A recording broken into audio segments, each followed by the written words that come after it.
Hi friends, this is Devendra Soman from Nisarga Herbs, and today we are going to do this talk where we have Mrs. Salma Prabhu, and she's going to guide us in terms of career counseling for teenagers as well as for parents, as well as how to take care of small children during this pandemic. So let's just wait for a few minutes until she comes online, and then we can start the chat.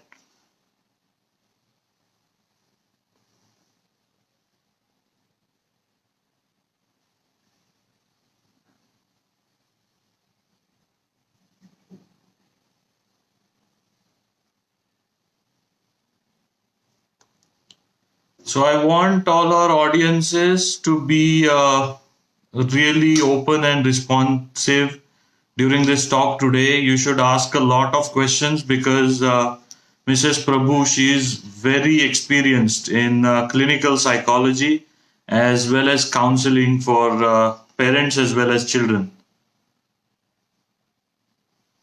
And I see Mrs. Prabhu is already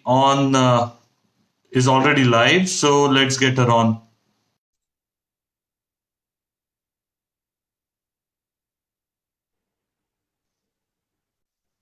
Hello, Salma ji. Good evening. How are you doing today? Hello, good evening. I'm using the headphones, so I need to keep my phone horizontal. Is that okay? Actually, you're tilted to the side. So is it possible for you to make it vertical or Because if I make it vertical, my, the pin of my headphone is below the phone. of course. Uh, yeah, actually, this is much better if we could have a talk like this. That would be great. Uh, do you have like Then a holder or something, or you could just place it on I, a couple of books? uh,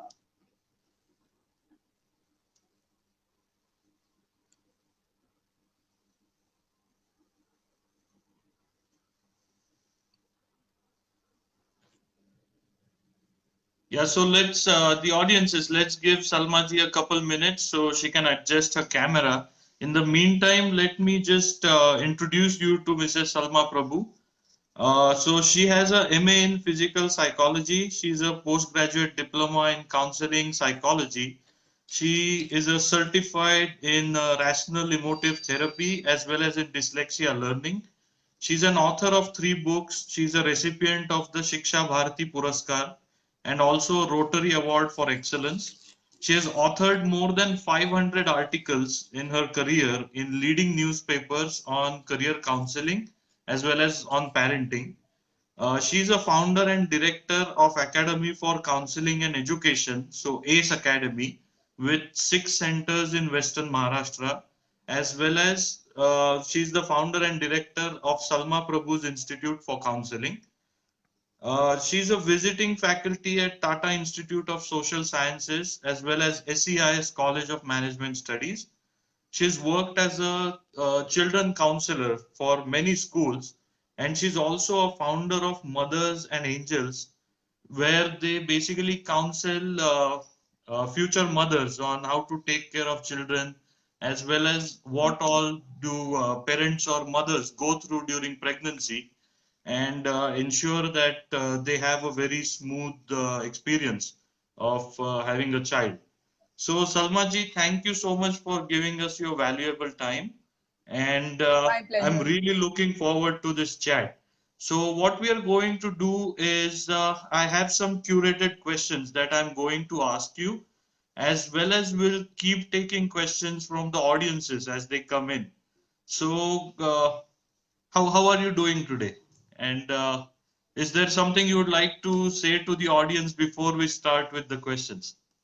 Yes, welcoming the audience, and I'm glad that you have given me this opportunity to be here and have an interactive session with you and the audience, and open to whatever questions they have, so that I can share my years of experience and with children, with parents, with grandparents, almost with schools, principals, teachers, almost everybody. So. Wonderful, wonderful. So let's begin with the first question. So, would you like to comment on the emotional state of children as well as teens in this lockdown state? What does science say about this, about basically being in isolation at such a young age? What does science say about this? So, I've done in the last 5 months so many sessions with schools and parents and teachers, and even sessions with children. Uh, Science also says that children are actually very quick to adapt. Children, uh, the way you respond to a situation, they look at parents and they look at their elders around and they will respond accordingly. Parents and grandparents or whoever is there in the family, they are the first and the last role model for children.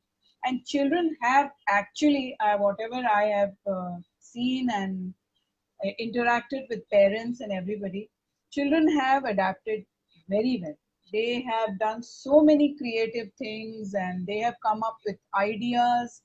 They have adjusted very well. They're doing just fine.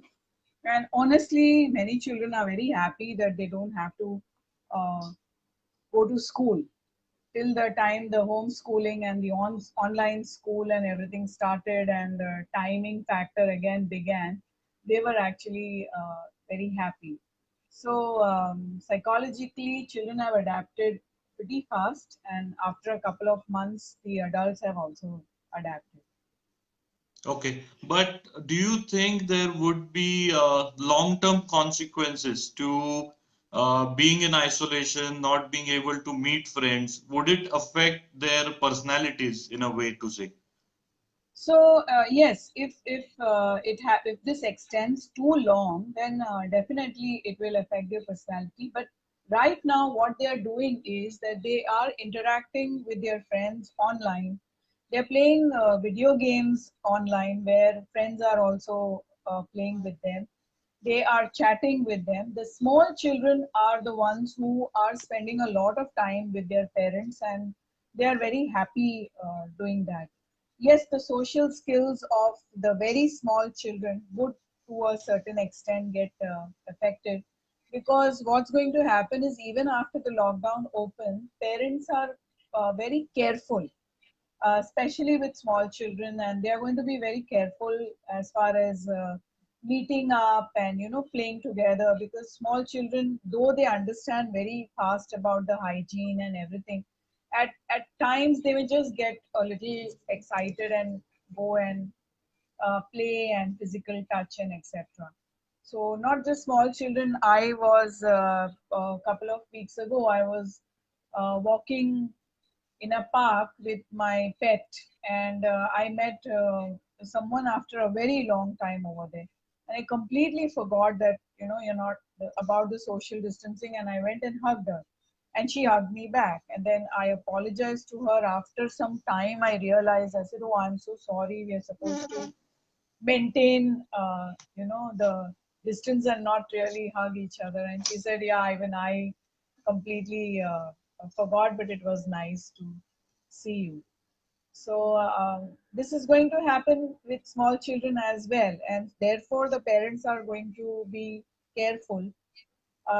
Very long term of isolation, the impact which can have is children may learn to live like that, and they may take a little time to get back into socialization at a later stage.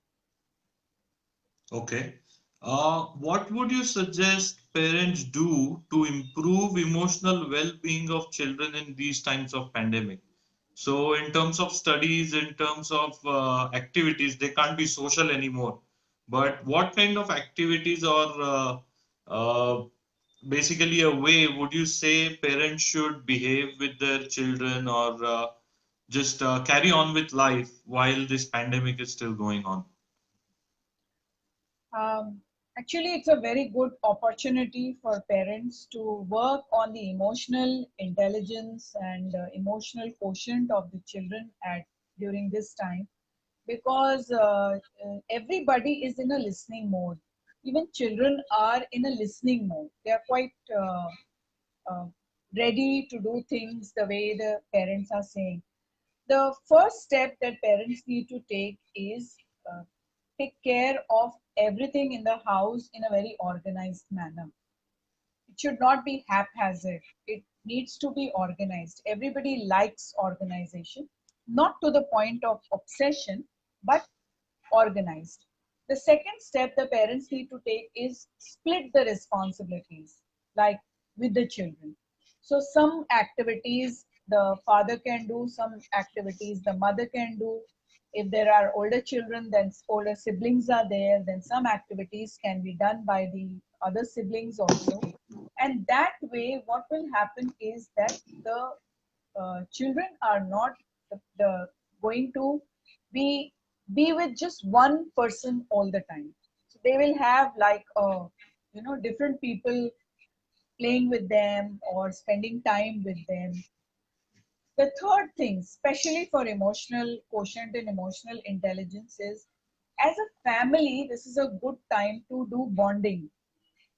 So activities like reading or doing some things in the kitchen together, doing some things in the garden together, then playing with creative things or painting, coloring, or cleaning the house or making things in the house and making good things out of the out of all the waste that is there.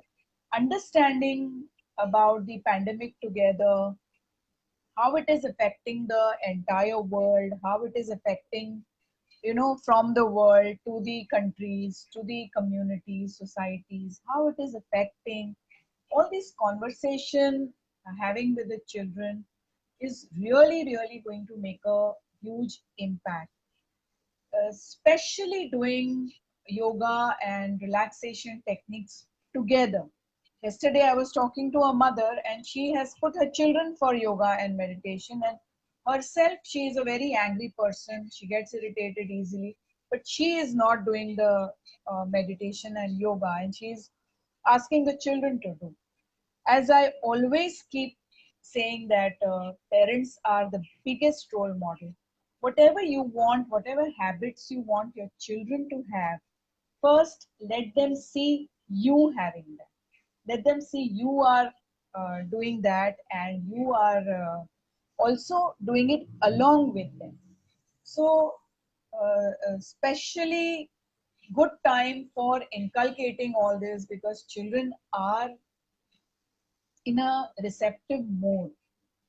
A very good time also to monitor and explain that how technology can be used in a better format than just spending time playing games. Technology can be used to connect, to learn, to share, to create. I have been encouraging parents to let their children create and post it online, post it. Many parents have started posting the work of their children on Facebook and on Insta and on YouTube, etc. The work that the creation that the children are doing. So, a very, very good time to build their confidence level, to build their self esteem, to encourage them for their decision making skills. A good emotional quotient comprises of many things like knowing yourself, having good self image, having good self confidence, being able to take decisions, being able to face the consequences, even if the decisions are wrong sometimes. Even we as adults many times make wrong decisions. But we are prepared to face the consequences. We need to let the children also take these decisions. If it is wrong, it's okay. Learn to face the consequences and again try again, and you are going to do it well. So all these factors comprise of a good emotional quotient, which during this time parents can really inculcate that and make the most of this situation. Wow. I really appreciate you saying that the parents should do what they're instructing their children to do themselves first, and then the children will follow it themselves. So basically, the next question is highly dependent on what you said right now, is that they say that the mother knows the child best, but kids don't often share feelings openly with parents. How would you suggest parents bring the openness in the relationship where the kids can ask questions without fear of repercussions or the parents scolding them away, and Correct. basically help in improving their emotional state as well as their emotional quotient to be healthy adults of the society? Actually, your answer is in your question itself when you mentioned that children being afraid to ask because of the fear of the parents scolding them. So, very important to have a good communication. The first rule, golden rule of good communication with your children, and very important to have good communication with your children if you want your children to come and openly talk to you, and even when they grow up, if you want your children to be the ones who call you whenever they have a good news, or even if they have a sad news or they want to share something, you as parent need to be the first one they should feel comfortable to call. And this will happen only when you, as parents, develop good listening skills. When I say listening skills, I mean your verbal and your non-verbal. When your child comes and talks to you, first be patient and listen to the entire conversation. Do not stop them in between, or do not start giving advices before the entire conversation is over, or do not start asking questions. If you are holding a phone or doing something, then keep that at the side and give full attention to the child when the child is talking to you. And teach your children, if I am doing something which requires to be done urgently, then just wait. I will come and sit and we will talk peacefully. Sometimes children are in a hurry. They want to speak to you when they feel like talking. The first important thing is keep your gadgets. If you are on gadgets, keep it at the side. If you are watching something, pause.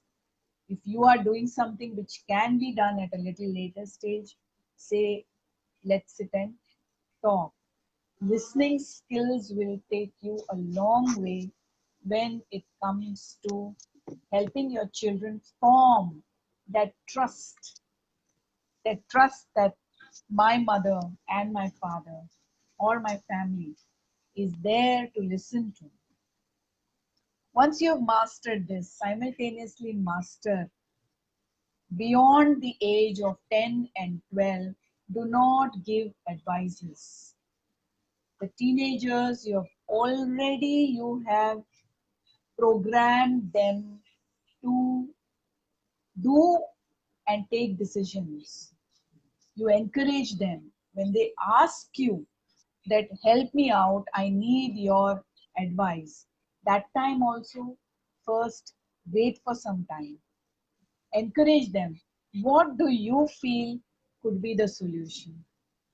Encourage them to take decisions and come out with solutions. You will be amazed.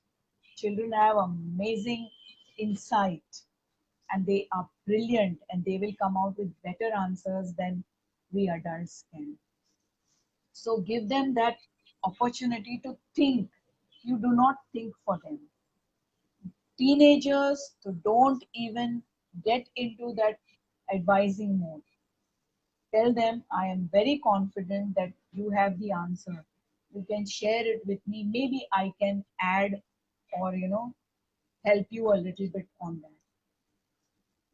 Definitely do not give your advices and your expertise till they ask you. We as parents are always in a hurry to give answers to our children and not let them go through that process. We have struggled in our lives and we have learned and we are doing good. Let them also go through that process. The major problem today is parents give their children before time and more than what is required. Do not come out of it, wean out of it. The fourth aspect I am talking to you over here for a good communication is be generous when you are praising them, when you are listening to them, when they come up with solutions. Be generous, be genuine, and be generous and give them, you're doing great. They don't need materialistic things, they need your appreciation, acknowledgement, all they need your love. Believe me, children are not born with the ideas that it is a birthday and I'm going to get a present. Children are born with the idea of my mother is hugging me, my father is sitting and playing with me, my grandparents are telling me a story, everybody is listening to me.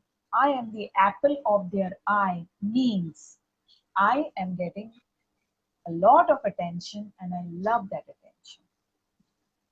So, openness, trust, build trust. Trust your own values. Trust yourself that you have given appropriate and perfect values to the children. And trust that they are, it's like a program which will churn out all that you have put in it. It will come out in the format that you want it. So I believe that children will feel comfortable to come and talk to you once this communication is practiced. Wonderful. I think that was a very enlightening and light shedding experience for all the listeners that you just shared. And I think there is a lot of value in what you just said. I see we have a lot of new people who have joined in while we were talking about this. So I would just like to introduce everyone to Mrs. Salma Prabhu. She is an expert counselor for parents as well as children. And we are having this talk where she's basically guiding parents as well as teenagers and children on how to proceed in life while the pandemic is going on as well as when the pandemic is over. So, Salma ma'am, is there one activity? So, in corporate culture, they have games where building and they promote trust and they promote communication. Is there a game or an activity of this sort that you do in your counseling sessions, which you would like to share? The parents can do and try it out at their homes with their kids and see how it makes a difference. Um, yes, in fact, there are plenty of activities and plenty of games that parents can play with the children. And we are not just talking about the board games, or we are not just talking about, the jigsaw puzzles and all that, but we are talking of games which have a lot of help them learn a lot of values. And like one game is blowing uh, balloons, and lots of balloons, and then putting positive affirmations on that, you know as encouraging the children to identify what they want in themselves.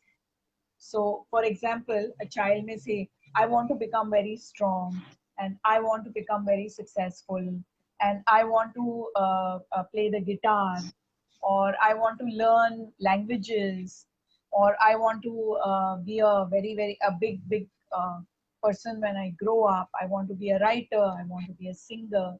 So balloons can be blown, and on with a sketch pen on the balloons. We encourage this activity when we are doing like an icebreaker, with when the parents and children we are doing session together.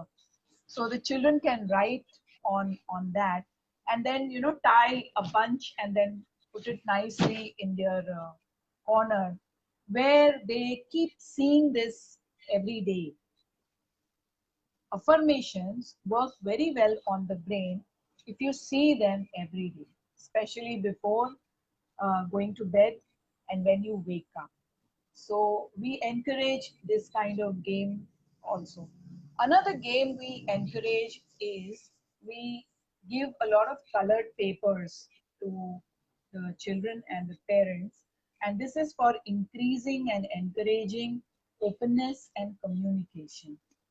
So we encourage them to write everything. We give them like, a bunch of colored papers, and we encourage them to write everything they feel they are grateful for, what they are, the gratitude, to inculcate gratitude.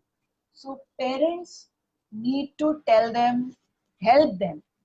Like maybe you can start with what you're grateful for in your washroom. You know, so many children don't even have a washroom. So many children, so many people don't even have water.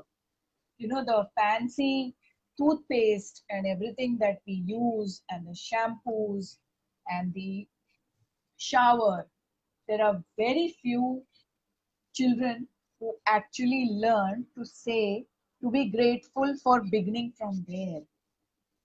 The first thing in the morning, your pillow, your bed, your comfortable environment, your room, being grateful for all that. So we encourage children to start writing. I am grateful I have a beautiful room. I am grateful for my table. I am grateful for the nice lights and the nice pictures and the nice color. So we encourage the children to go to small, small things.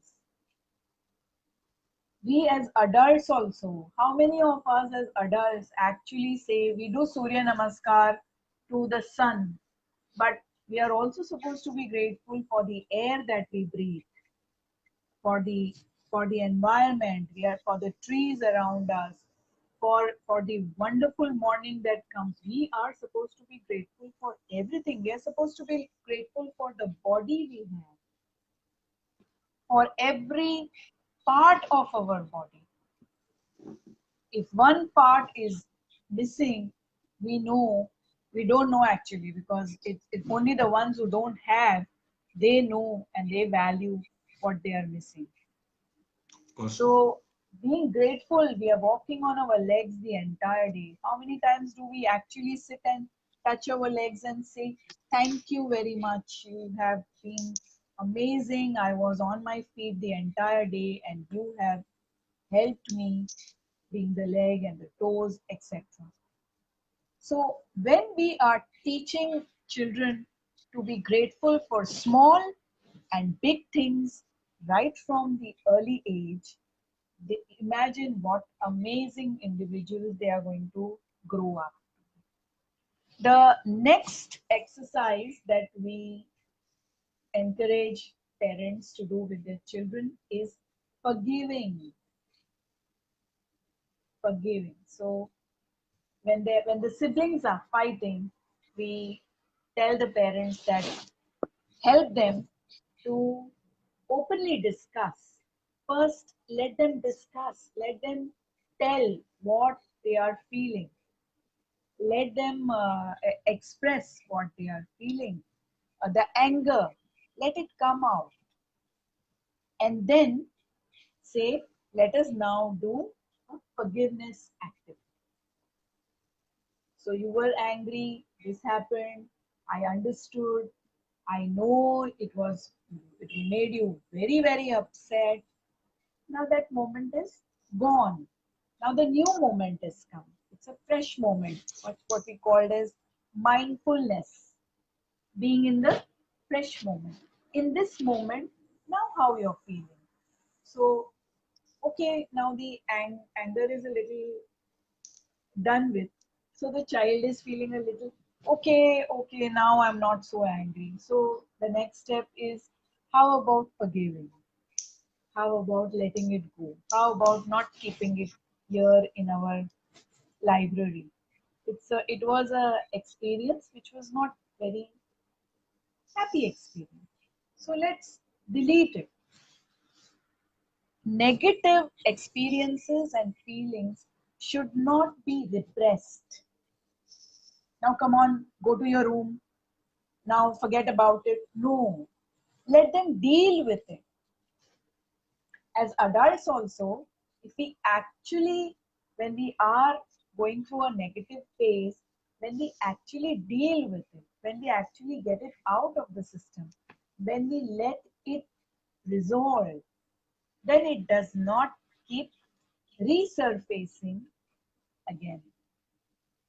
So we do these kind of activities and encourage these kind of activities. And the best part is, very important part is, the parents need to do the same, because children are very quick to point out, but you are not forgiven, uh, Aji. You are still, or somebody, your friend, you're still upset about what she told you 20 years ago. So it's a good exercise to let the parents also realize that it is not worth it to live with all this junk inside us. It's over. If you are not able to do it, consult, spend time, go for professional help, resolve it. But don't let it become like a thorn pricking you for the rest of your life, and you in turn teaching your children the same thing. Of course. What do you What think? would you say your view is on getting professional help in India? Has the situation improved as the society itself has progressed a bit and information is now more open and available to everyone? Or is there still a stigma that is connected with getting professional help for the parents as well as the children? In the urban areas, a lot of awareness is there, lot of openness is there. However, still paying for a counseling session is like, oh my God, we have to pay.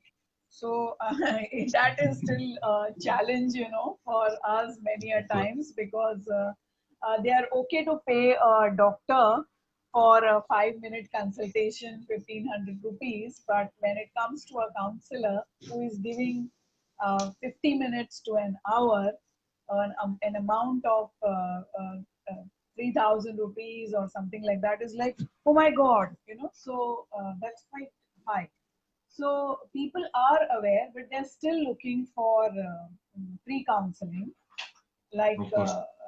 in the country. And definitely, it has been like, I am counseling from the age of 22, 23. So I'm 56 now. So you can imagine how many years I've been counseling. So from that time till today, it has really, the awareness has gone quite high. People do not think it is a stigma. Maybe few people still feel that नहीं नहीं हम लोग पागल नहीं है, that is the Of course. Of course. general. But because of all the social media, I encourage all my students and I encourage all my counselors and everybody that keep working in the field of prevention. Keep keep doing work for awareness. We definitely have a huge population to cure, but it is also very important to get into the prevention mode.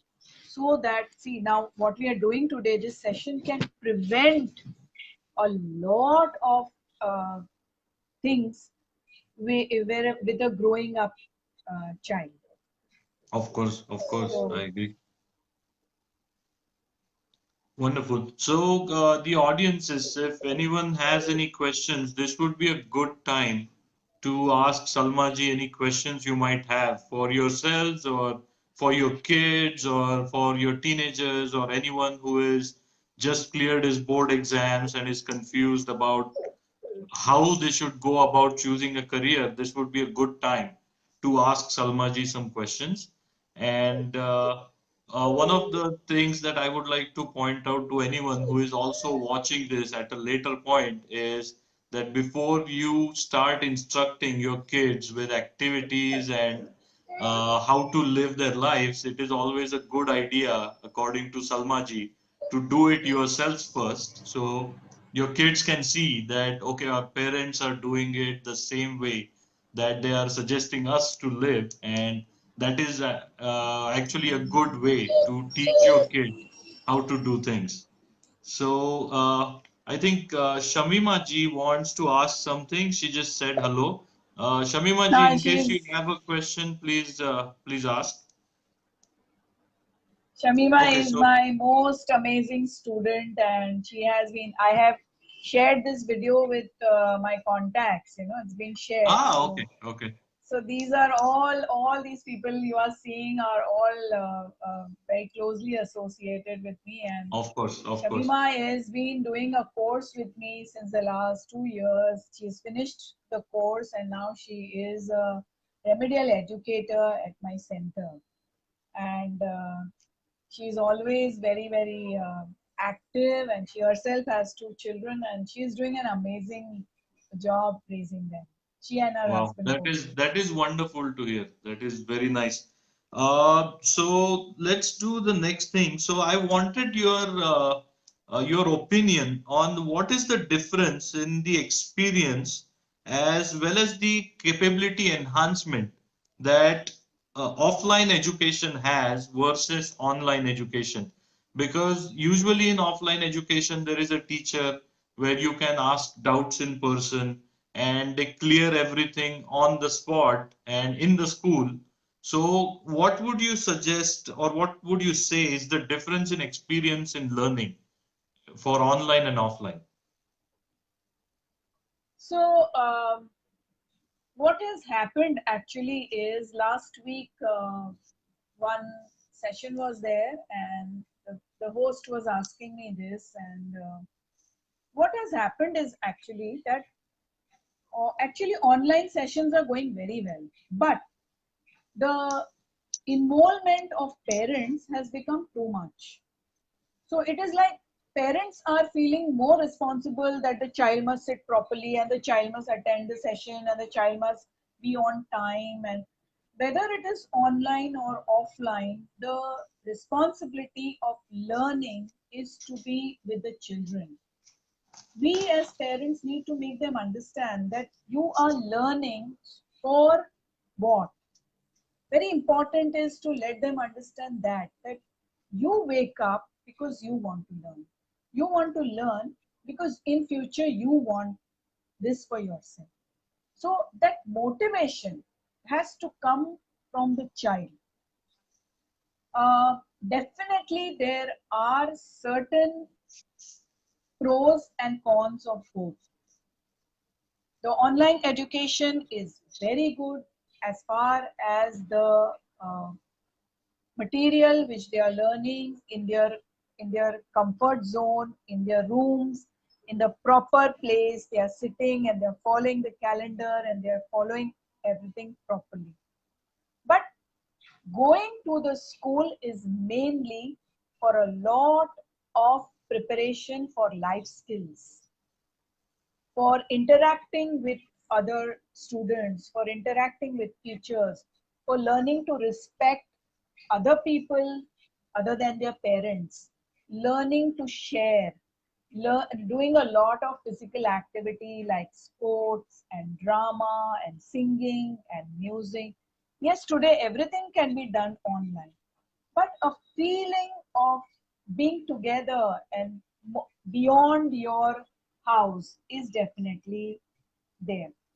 So, whereas online is good for some people, the offline is definitely required, and the school setup is has been come is come into existence not to just give parents some time at home to do their work, but it has come into existence for the personality to evolve and the personality to grow, get confidence, get into fights and conflicts, how to solve them, how to handle bullying from the peer, how to adjust yourself, how to learn. So there are a number of things, and definitely going to the school is important. Okay, so Shamima ji, she says thank you for all the kind words that you just had. I'm just reading the comments. I'm very sorry. Okay, Yeah, no so problem. the next question is, how will the new normal affect teens who are just passing out or graduating from high school or college? So most of them did not even have to give exams. So I know that all the counseling and all the certifications that you do in your institutes is accepted throughout all of India in terms of certifications. So what do you think the challenge is going to be for people who just cleared their 12th even without giving the exams, or 11th without giving their exams? What would you say is going to happen in their career in the future, in the coming future, I would like to say? Yes. Shamima, your question on homeschooling, I will just answer that after I answer Devendra's question about the new world which is going to be, and how the young generation who is graduating or doing their 12th standard without actually appearing for the exam is going to uh, face. So actually, Devendra, the pandemic started just at the towards the time when the exams were going to begin. You know, Of course. April, March. So April is generally when the exam were there. So I feel that at actual the training and the small assessments that happen and the tests that happen in their schools had actually happened throughout the year, and they had a Okay. fair idea of how the child is performing and how what is required. So I am associated with two schools who have been constantly been interacting with me and taking recommendation, and they told me that we have given, even if we have not taken the final exam, we have given them a very real picture of where they stand and what they need to improve, what are their strengths, what are their areas of concerns, and we are already encouraging them to bridge that gap before stepping out into the new world. Because when the world opens, yes, there will be a little bit of kind of privileges or a little bit of softness from everybody, but soon people will expect you to fall in line. Of course. Of So course. it's not that you got away, you know, you did not give an exam and everything is going to be like now very. You will have to perform, you will have to prove that you have uh, learned. And if you have not, then you will be given some time to kind of get back to it, study, and definitely, you know, prove yourself. So, should we take Tanmay's question?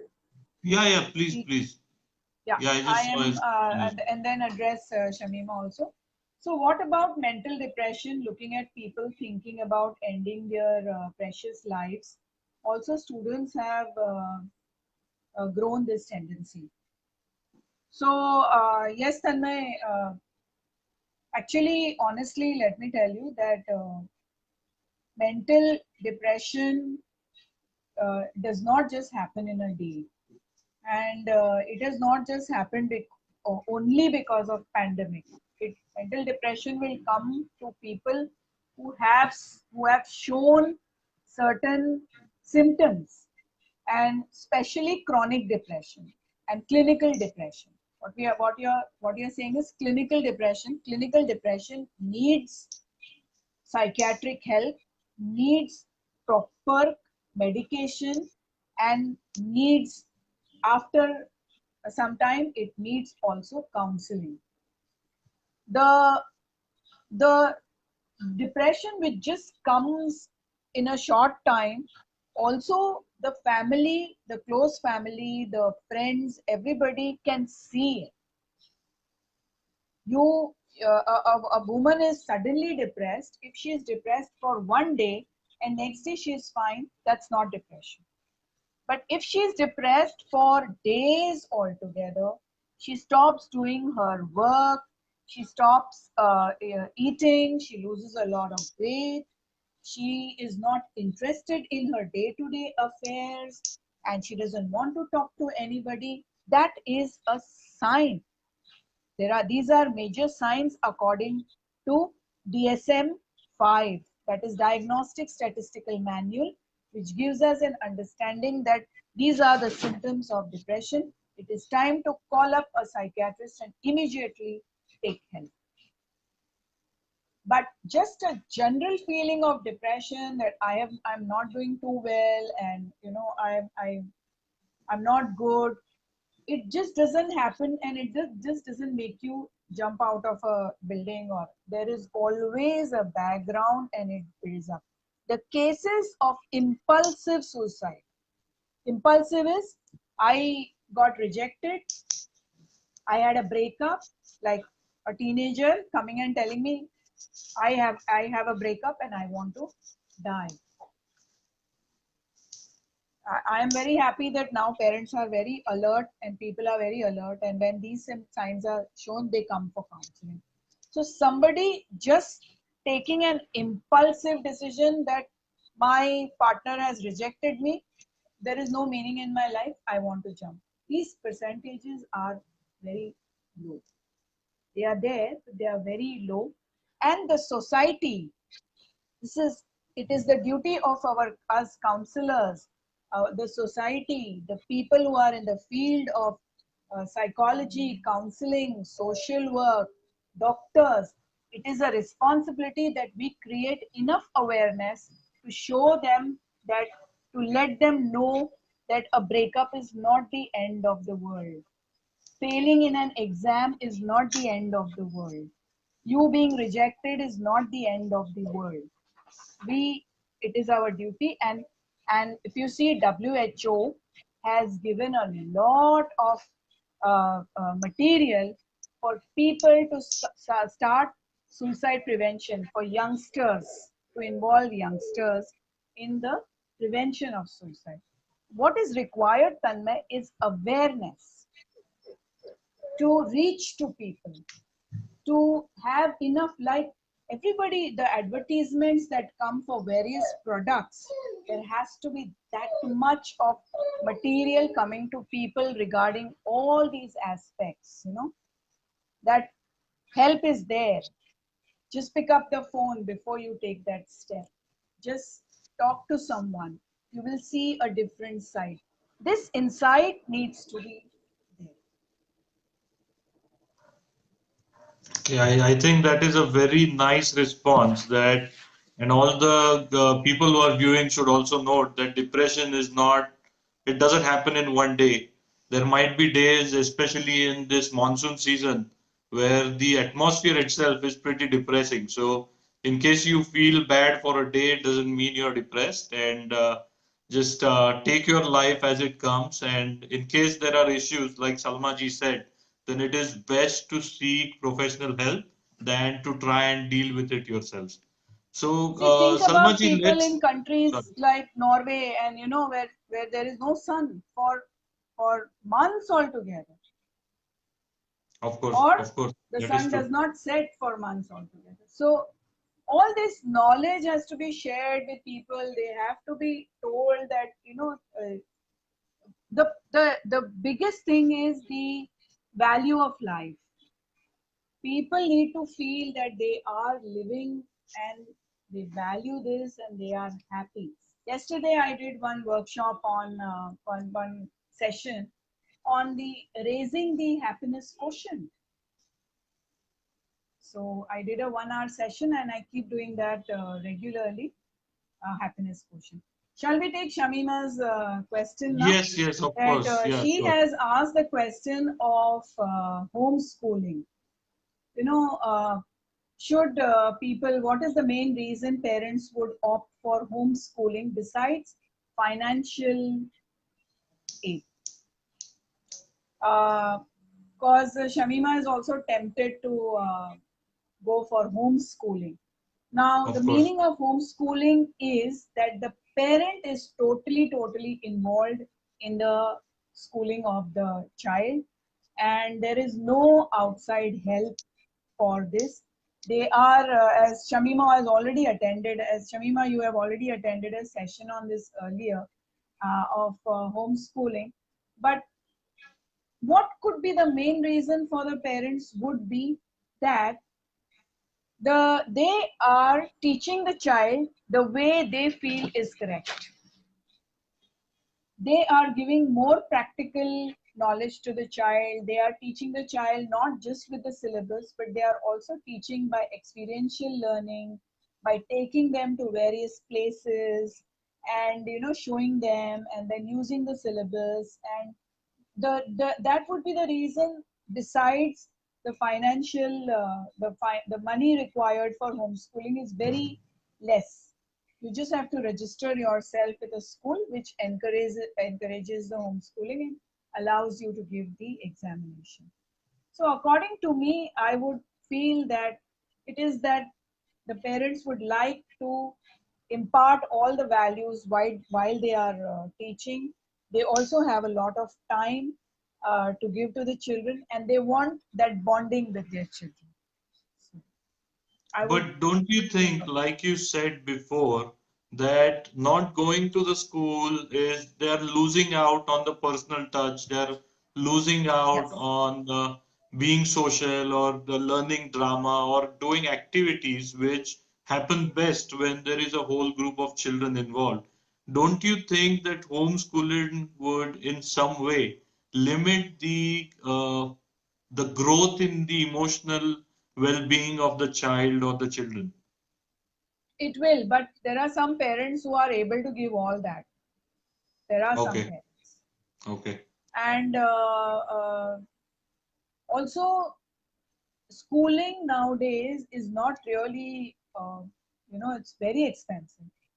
Going to a it is. ICSE board and all that is really like so many schools are, they're very expensive. So there are some parents who want to give everything, but at the same time they are not able to afford those kind of financial Of course. this. And there are parents who are so amazing, like Shamima and Shazad, her husband. They're so amazing in bringing up their children that they are equipped to give all that social skills and everything to their children. She has not yet taken that step, but she has been thinking about homeschooling for a long time. Okay. Perfect. So, coming back to the teens, how would you suggest anyone who is young or who is just trying to decide which career to get into to make a choice beside aptitude tests? Because, as you know, in the Indian society, the parents they want their children to be an engineer or to be a doctor, and everything else comes in the row after they have received their mark sheets and they realize that our child cannot be an engineer or cannot be a doctor, limiting because of the fees or because of the grade that they have in school. So, how would you suggest them to go about choosing a career? Because I've seen a lot of people who chose a career because their parents wanted them to, or because they felt like they wanted to. But then 10 years into their careers or 15 years into their careers, they get bored with it and they quit everything and start doing something else which they were passionate about from day one. So what would your suggestion be to people like those? I would suggest to the parents, first of all, let your children not be your extension. It's not necessary. Two is your unfinished business. Many parents want their children to become engineers and doctors because they themselves could not. So they want their children to fulfill their dreams. Third, it's a myth. It is an illusion that if you'll become an engineer, you will definitely get a job and your life is secured. You will get a good life, you will get a good wife, and then everything is sorted. Of course. So that is also not correct, because if the person is not following his or her interest, what is your child interested in? Today, parents are brainwashing the children from such young age that the child also starts repeating, parroting what the parents are saying. Of course. Of course. Yes, ma'am, even I want to become an engineer. When they actually do the aptitude test and the result shows that this person can be a good architect, this person can be a good musician, this person can be good in economics, this person can be good in sociology, this person, etc., etc. When that comes and we actually discuss, is when the child says, yes ma'am, actually I want to do this, but we feel, isn't it safe to first do engineering? I am wondering if our education system should make engineering as a base, like 10th standard. First become an engineer, then do whatever. Of course. So that is not, and Devendra, I have done more than 3 lakh profiles in the last 20 years. So I have seen so many students who have come to me after 12th standard or after graduation that we have done this, but we are not happy. There are some who have got a job and they have come and said, I have got an amazing job as a financial analyst, but I'm not happy. And then when we do an assessment, we come to know that, oh, this person would have been very happy in being an architect or being a psychologist or being a special educator or journalist, whatever. What is important is happiness. Otherwise, you earn and you are going to spend to search for that happiness for the rest of your lives. Of course. So, my recommendation is always find out with a proper assessment what is your interest pattern. Very important is your interest pattern. What excites you? Today is Sunday. Monday morning work starts. Are you excited for looking forward for a Monday morning, or you are looking forward for a Friday evening? That itself is your reality check. If you are happy for a Friday evening, then you are in the wrong profession. If you're waiting for the weekend, you are in the wrong profession. So do you want your children also to wait for weekends? Or you want them to be excited on a Monday morning, dancing and jumping their way to work? The people who are happy will contribute and leave their footprints on this earth. And what is important, you leaving your work on this earth, or you just living life, just going through it? What is important? Living life to the maximum, to the fullest, is what we all want to give our children. That would be the best gift from a parent to their children. Of course, wonderfully said, wonderfully said. I would like to add one point. This is actually funny, but there was a government circular recently where the engineer's salary was, the base salary was supposed to be 7,000 rupees a month, and the gardener and the plumber salary was 15 and 16,000 rupees a month. I'm So not surprised. so we have I'm a lot not of surprised. engineers. We need people who would work with their hands and actually Exactly. make the The society better ratio than has just gone imbalanced. The demand and supply course. has gone. There is so much of supply of engineers that they are available at 7,000. And Of nobody course, of wants to course. take horticulture, gardening, environmental science, botany, veterinary science. Nobody wants to take all that, zoology. No? So, Exactly, exactly. I not surprised. completely agree.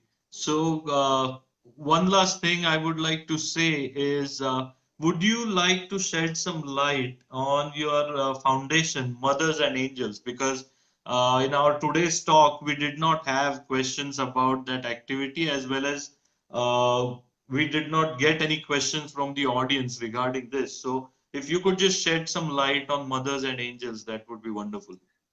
Actually, Devendra, I have this book, Mom, Dad, You're Wonderful, my Ah, okay. parenting book, which is on Amazon.in, available on Amazon.in, and it speaks about raising what you need to, how you need to plan, even before your baby is born. When two people come together, they are going to have a child, so they need to start planning from there. And what are the activities? Mothers and Angels is all about what are the activity you are going to do in your when the baby is in your womb. Of course. How you start reading to the baby, how you start talking to the baby, how you start giving values to the baby, how you start playing, all that is about Mothers and Angels. But the book's name is Mom, Dad, You're Wonderful, because the book talks till your baby turns 25 and tells you, Mom, Dad, you're wonderful. So it's full of all the tips that one can do throughout the life of a child till age 25 when a partner comes into the life of your child.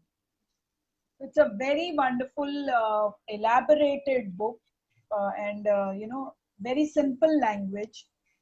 The feedback that I've always got is that the language is very, very simple. So, people can just go to Amazon.in and pick that up. Of course. So that is really wonderful. I think we have all the questions that we had have been answered, and the audience's questions have been answered as well. Yeah. So Mohini ji is saying, can you mention book name in comment? So I will do that after we finish the live Yes, session. yeah, and you Yes. can even give the link to Yeah, yeah, yeah. Amazon.in. Of And course, of course. also, Mohini ji, there is a page on Facebook, Mom, Dad, You're Wonderful. Or if you Google Salma Prabhu, you'll find it. Okay, so for everyone who is watching, Salma ji is a very well-known author in child psychology as well as counseling for children and parents. So if you Google her name, you will immediately have a wealth of information when it comes to counseling and how to treat your child and just all the information that you need to make sure that your kids grow up to be productive members of our society. And I would like to thank you, Salma ji, for giving us your valuable time today. All the My pleasure. guidance that you gave us and all the questions that you answered, I am very sure that our audiences loved it, as well as you answered a lot of questions that we had curated, which is definitely going to shed a lot of light for all the people who will watch this video later. So I would like to thank you again for being on Nisarga Talks, and I look forward to having a talk with you again on some other topic in the future. Thank you so much, Definitely, madam. definitely. As you know, I've done a lot of work for more than 3 decades with children with learning difficulties and ADHD and lot of, and I have a lot of courses. We have we have plenty of online courses for parents, for counselors, teachers, for everyone who wants to make a difference. So you're most welcome to message me, write to me, very simple email ID, salmaprabhu7@gmail.com. You're Perfect. most welcome. Thank you, Perfect. Thank Ashwini you ma'am. so much, Thank you, madam. Mohini. Thank you, Thank you. Devendra. Have a good evening. Bye. Thank you. Bye. Okay, guys, so that was Mrs. Salma Prabhu. I think we had a really good chat with her. And next week, we are going to have Dr. Jadhav from Nashik, who is going to speak about Ayurveda's take on immunity and how you can lead a very healthy life with the help of Ayurveda. So I really wish you guys will join me next week, Sunday. It will be either 4 or 5 p.m. depending on Dr. Jadhav's availability. So I think, I hope you guys had a really great time and I had a great time. So thank you so much for joining in. This is Devendra Soman from Nisarga Herbs on Nisarga Talks. Thank you. Bye.